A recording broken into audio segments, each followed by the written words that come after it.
Hey, good afternoon. Today I'm going to show you how to make fruit leather.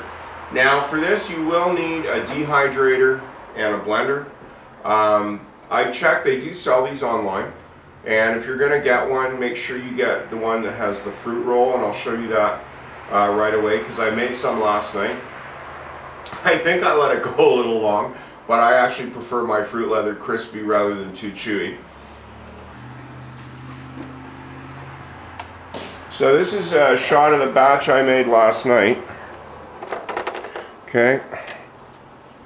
So these are those fruit roll sheets, and how you get it off after, you just kind of like peel it backwards, and it kind of just cracks and comes right off. Well, that part of that's still pretty chewy, but it's more crispy than some people like. But like I said, I do like it like this. So when you're drying it out, basically just check on it. You'll notice there's a couple of thumbprints in here. That's me testing the dryness. So I'm just going to get this taken off, give the sheets a quick wash, and start preparing the fruit. Okay, so what I do is I prepare the fruit one after another, pulse them in the blender till they're really well mixed, usually on high, and then just put them in the bowl until they're all done. I start with the apples because they're the most work. And for today's recipe, by the way, I've got 2 pounds of strawberries, a cleaned and core pineapple. The reason I'm using the pineapple is it has a lot of fiber in it to bind the leather together, plus using this requires no additional sugar to be added. Banana for the same thing, for the fiber, some Macintosh apples. Okay, so I got 2 pounds of strawberries, cored, 1 large banana, and 4 Macs. Now, depending on how good the fruit is, you may lose a bit, you may have too much. If you've got leftovers at the end, just have a smoothie or something. This makes 3 trays of dried fruit. And of course, if anyone is allergic to any of the components, just swap out one thing for something else. So to core the apples, I've got a nice metal one.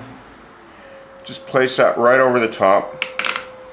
Wiggle it a bit, push straight down. Grab the apple with one hand, and the rest comes off. I keep the bag on the side for the trimmings. And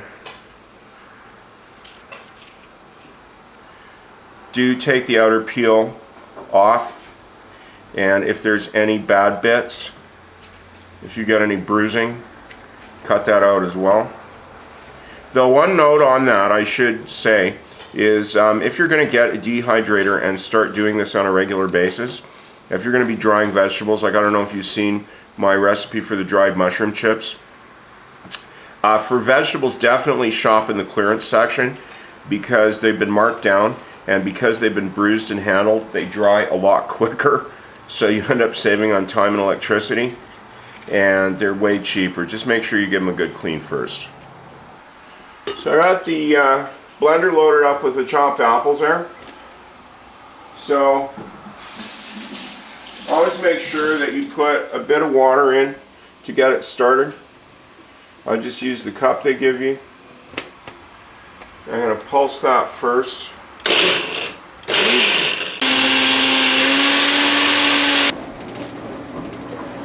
Just pop the banana in pieces in there. And then I'll go cut up the pineapple. I do like these peeled and cored pineapples because you can actually be sure, first of all, that they're ripe. They're nearly the same price, and it saves so much time. Now, of course, if you got any seeds or anything on the outside, just take that off. And what I do is I just cut it in segments and just feel on the inside to see if there's any really fibrous bits that they missed. Like here's one here. So I'll just cut off just a little bit there and discard that. And I just push the spears straight down into the blender.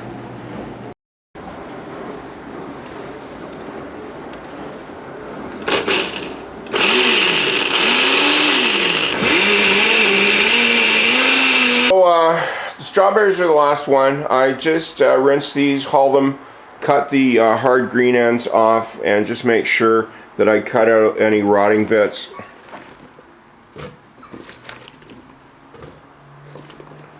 And the blender takes about a pound at a time.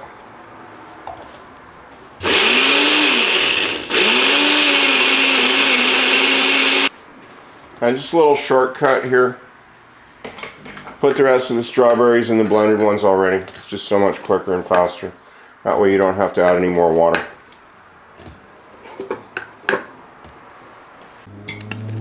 So add the strawberries to the mix.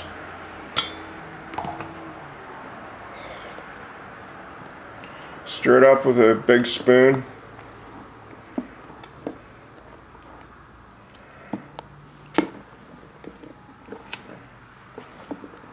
Until it's even. And I know it's tempting to leave swirls in it, but because of the different consistencies of the fruit, it may crack that way. Now, if that doesn't bother you, sure, try it.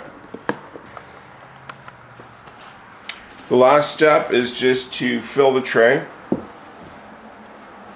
Now, what I recommend for this, because you don't want overflow, okay, just get one ladle and carefully pour it out.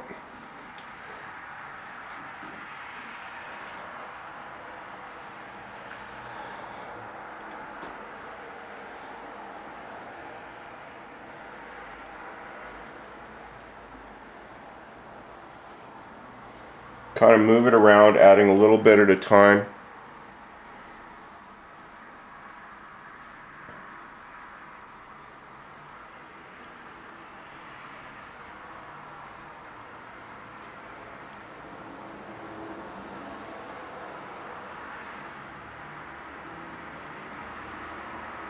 And using the bottom of the spoon to flatten it out, making sure that it doesn't overflow into here or down the sides. So I got all 3 trays filled up, and just to show you, that's how much is left in the bottom. Not much. I'll put a little bit more on here. And like I said, you can just have this in a glass as a smoothie. And so what you do now is connect this to power no matter where you're going to put it. I dry mine in a spare room.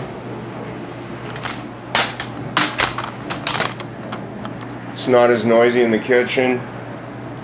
Now what you do want to make sure for this is that you've got this set to the fruits and vegetable setting, which is 135 degrees Fahrenheit or 58 centigrade, and dry it for at least 2 or 3 hours.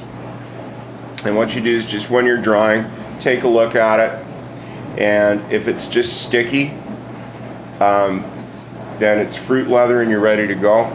If you put your thumb in it and mush comes out, it's not dried enough. And if you like fruit chips like I do, just let it go until the entire surface is dry to the touch. So there's how I make fruit leather. You really should give it a shot, and if you don't have one of these, trust me, it pays for itself pretty quick. Well, thanks for watching. Hope to see you again.